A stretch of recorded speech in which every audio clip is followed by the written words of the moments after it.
Hello, everyone. Welcome back to Stories with Sally. I am so happy that you have decided to listen to another story that I have for you. This story has been special to me. This book has been special to me since the first year that I started teaching. Another teacher, a reading teacher, actually shared this with me, and it is just a fabulous, fabulous story. The title of this book is Thank You, Mr. Falker, and the author and illustrator is Patricia Polacco, and she is one of my favorite authors. She has written a lot of excellent books for children, so I think you're going to enjoy this. And I am actually going to wait to tell you about the genre because there's a little surprise at the end that's very exciting and very special.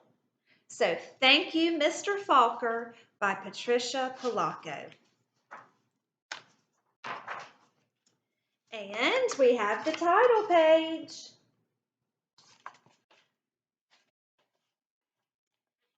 Then we have the copyright page. Gives us all kinds of information about when the story was written, when the book was published, things like that.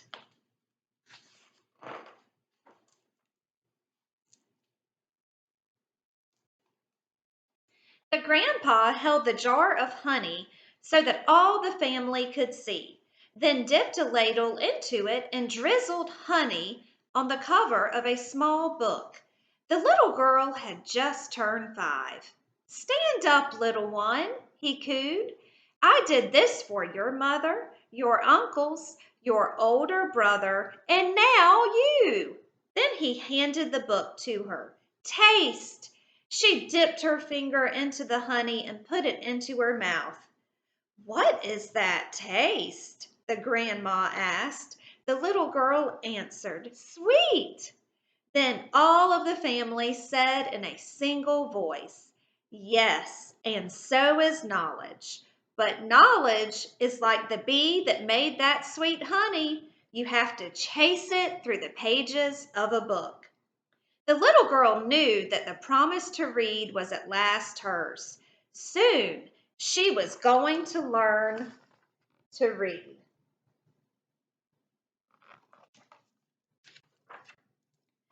Trisha, the littlest girl in the family, grew up loving books. Her schoolteacher mother read to her every night. Her red-headed brother brought his books home from school and shared them. And whenever she visited the family farm, her grandfather or grandmother read to her by the stone fireplace. When she turned 5 and went to kindergarten, most of all she hoped to read. Each day she saw the kids in the first grade across the hall reading, and before the year was over, some of the kids in her own class began to read. Not Trisha. Still, she loved being at school because she could draw. The other kids would crowd around her and watch her do her magic with the crayons.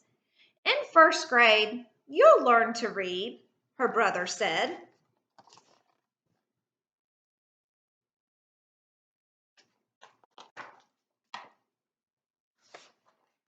In first grade, Trisha sat in a circle with the other kids. They were all holding Our Neighborhood, their first reader, sounding out letters and words. They said oi, boy, and ook, look. The teacher smiled at them when they put all the sounds together and got a word right. But when Trisha looked at a page, all she saw were wiggling shapes, and when she tried to sound out words, the other kids laughed at her. Trisha, what are you looking at in that book? They'd say. I'm reading, she'd say back to them. But her teacher would move on to the next person. Always, when it was her turn to read, her teacher had to help her with every single word. And while the other kids moved up into the second reader and third reader, she stayed alone in Our Neighborhood. Trisha began to feel different. She began to feel dumb.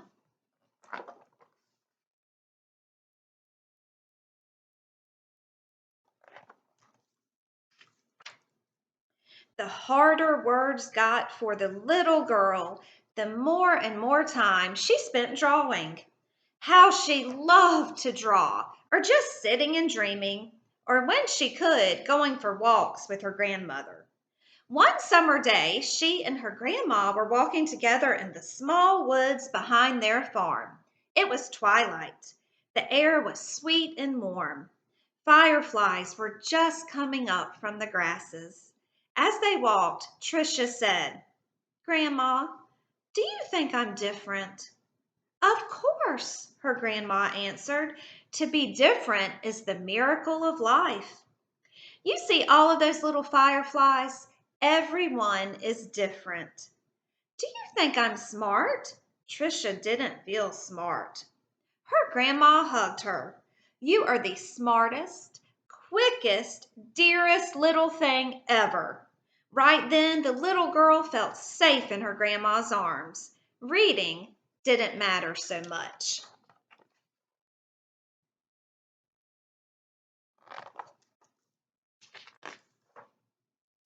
Trisha's grandma used to say that the stars were holes in the sky. They were the light of heaven coming from the other side. And she used to say that someday she would be on the other side, where the light comes from. One evening, they lay on the grass together and counted the lights from heaven. "You know," her grandma said, "all of us will go there someday. Hang on to the grass, or you'll lift right off the ground, and there you'll be." They laughed and both hung on to the grass. But it was not long after that night that her grandma must have let go of the grass, because she went to where the lights were, on the other side. And not long after that, Trisha's grandpa let go of the grass too. School seemed harder and harder now.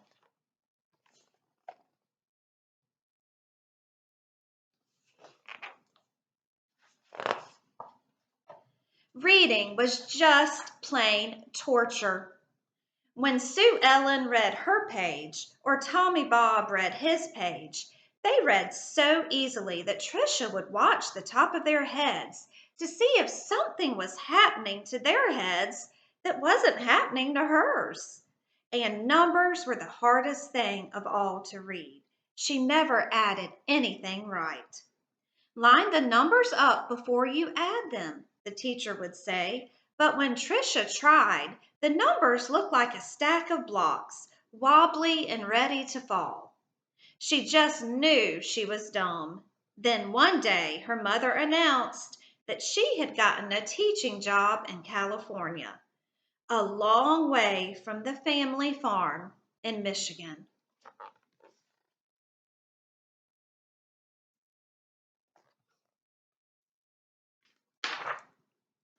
Even though her grandma and grandpa were gone, this little girl didn't want to move. Maybe, though, the teachers and kids in her new school wouldn't know how dumb she was. She and her mother and brother moved across the country in a two-tone 1949 Plymouth. It took 5 days.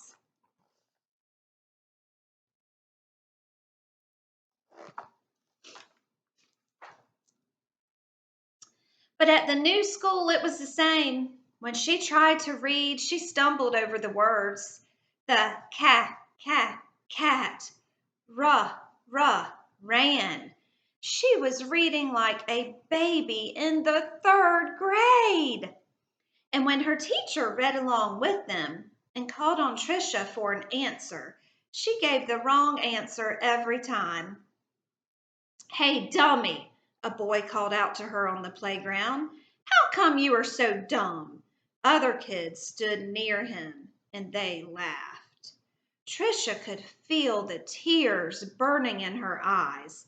How she longed to go back to her grandparents' farm in Michigan.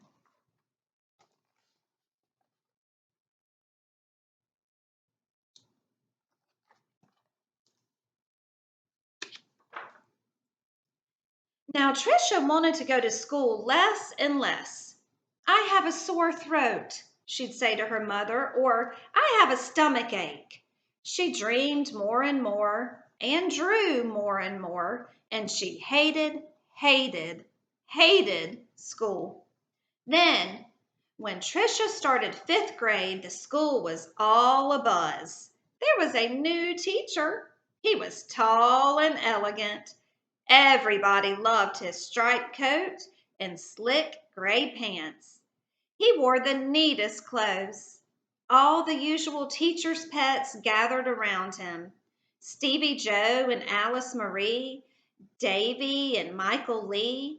But right from the start, it didn't seem to matter to Mr. Falker which kids were the cutest, or the smartest, or the best at anything.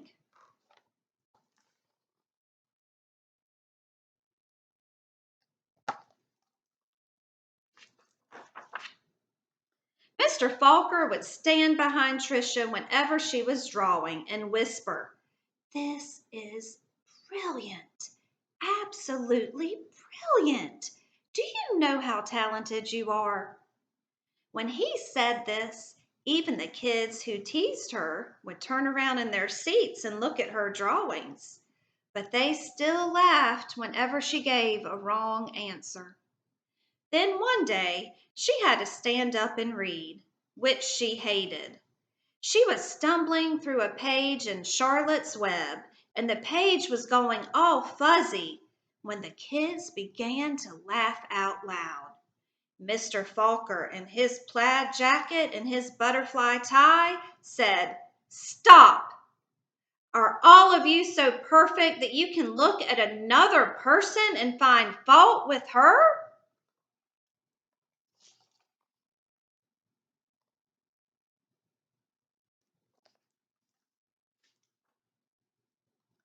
That was the last day anyone laughed out loud or made fun of her. All except Eric. He had sat behind Tricia for 2 whole years, but he seemed almost to hate her. Tricia didn't know why. He waited by the door of the classroom for her and pulled her hair. He waited for her on the playground, leaned in her face, and called her Toad. Tricia was afraid to turn any corner for fear Eric would be there. She felt completely alone. The only time she was really happy was when she was around Mr. Falker. He let her erase the blackboards. Only the best students got to do that. He patted her on the back whenever she got something right, and he looked hard and mean at any kid who teased her.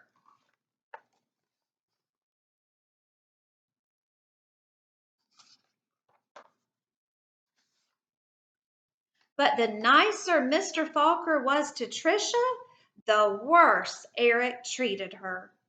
He got all the other kids to wait for her on the playground or in the cafeteria or even in the bathroom and to jump out and call her stupid or ugly. And Tricia began to believe them.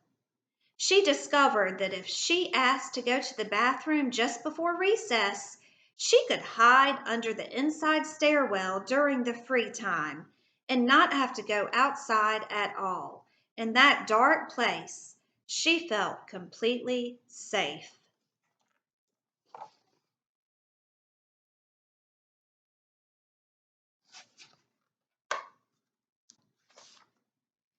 But one day at recess, Eric followed her to her secret hiding place. "Have you become a mole?" he laughed, and he pulled her out into the hall and danced around her. Dumbbell, dumbbell, maggoty old dumbbell. Tricia buried her head in her arms and curled up in a ball. Suddenly, she heard footsteps. It was Mr. Falker. He marched Eric down to the office. When he came back, he found Tricia. "I don't think you'll have to worry about that boy again," he said softly. "What was he teasing you about, little one?" "I don't know." Tricia shrugged.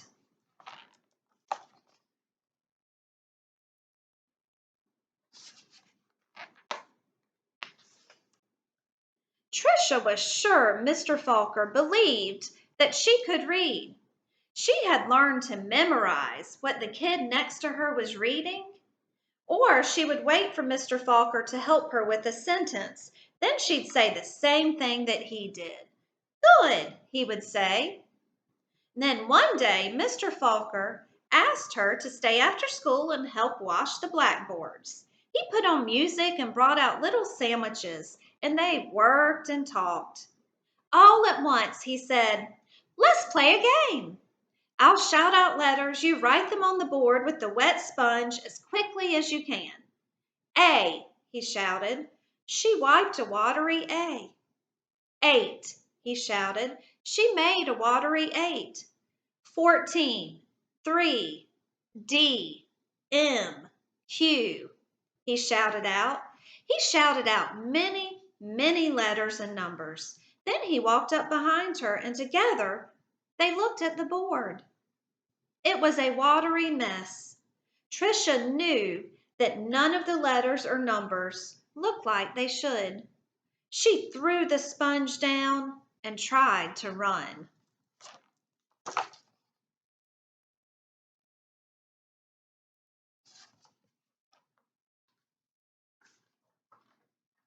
But Mr. Falker caught her arm and sank to his knees in front of her. "You poor baby," he said. "You think you're dumb, don't you? How awful for you to be so lonely and afraid." She sobbed. "But little one, don't you understand? You don't see letters or numbers the way other people do. And you've gotten through school all this time and fooled many, many good teachers." He smiled at her. That took cunning and smartness and such bravery. Then he stood up and finished washing the board. "We're going to change all that. You're going to read. I promise you that."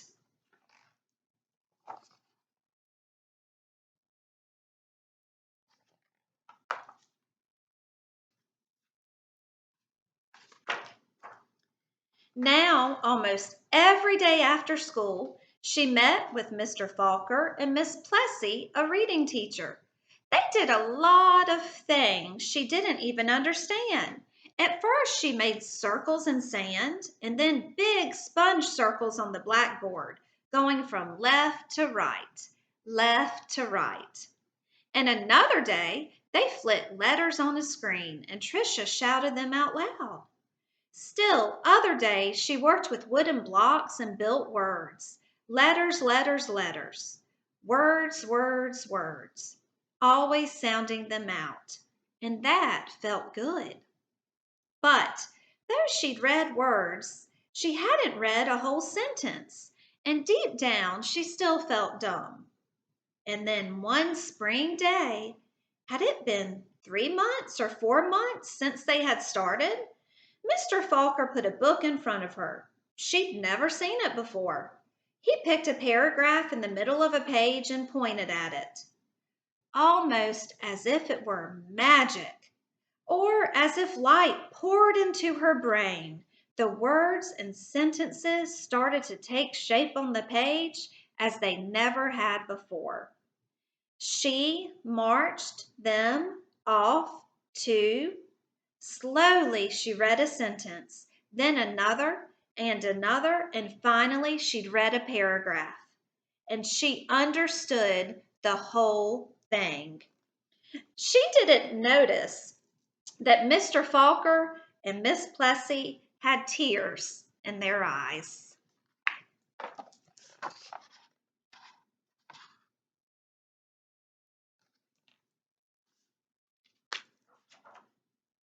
That night, Tricia ran home without stopping to catch her breath. She bounded up the front steps, threw open her front door, and ran through the dining room to the kitchen. She climbed up on the cupboard and grabbed a jar of honey. Then she went into the living room and found the book on a shelf, the very book that her grandpa had shown her so many years ago. She spooned honey on the cover and tasted the sweetness and said to herself, The honey is sweet, and so is knowledge. But knowledge is like the bee who made the honey. It has to be chased through the pages of a book. Then she held the book, honey and all, close to her chest. She could feel tears roll down her cheeks, but they weren't tears of sadness. She was happy, so very happy.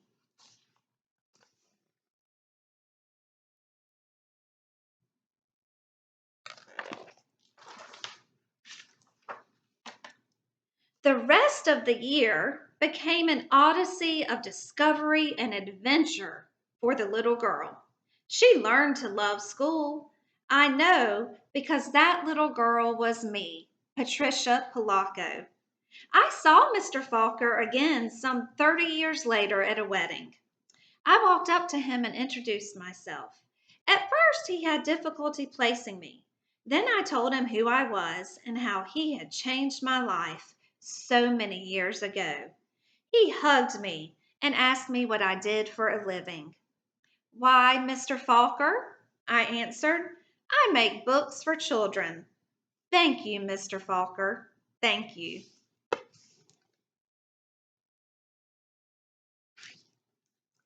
So, boys and girls, this is a true story. So, this is actually a non-fiction. It would be considered non-fiction because it is a true story. It is an autobiography. And if we remember, a biography is a book that someone else writes about someone's life. But if you write a book about your own life, that is considered to be an autobiography. So Patricia Polacco wrote this book about her childhood and about her experience not being able to read and then finally learning to read. And so this is her autobiography. Now, I do want to talk to you just a minute about the way Trisha was treated in this book. Some of the children were so cruel and unkind to her. And if it hadn't been for Mr. Falker, we just don't know what would have happened. But because Mr. Falker stood up for what was right, what he knew was right, he stood up for a child who was being mistreated and he made it stop. And then he helped her. It changed her life. And she went on to become a famous author and illustrator. And in turn, she has helped so many children through her books and her illustrations.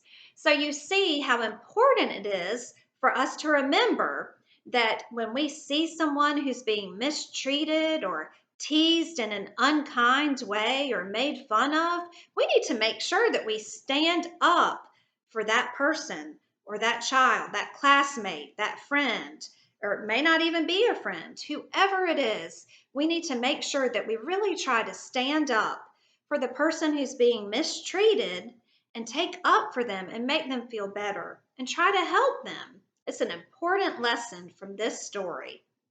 I hope that you enjoyed another story on my YouTube channel, Stories with Sally.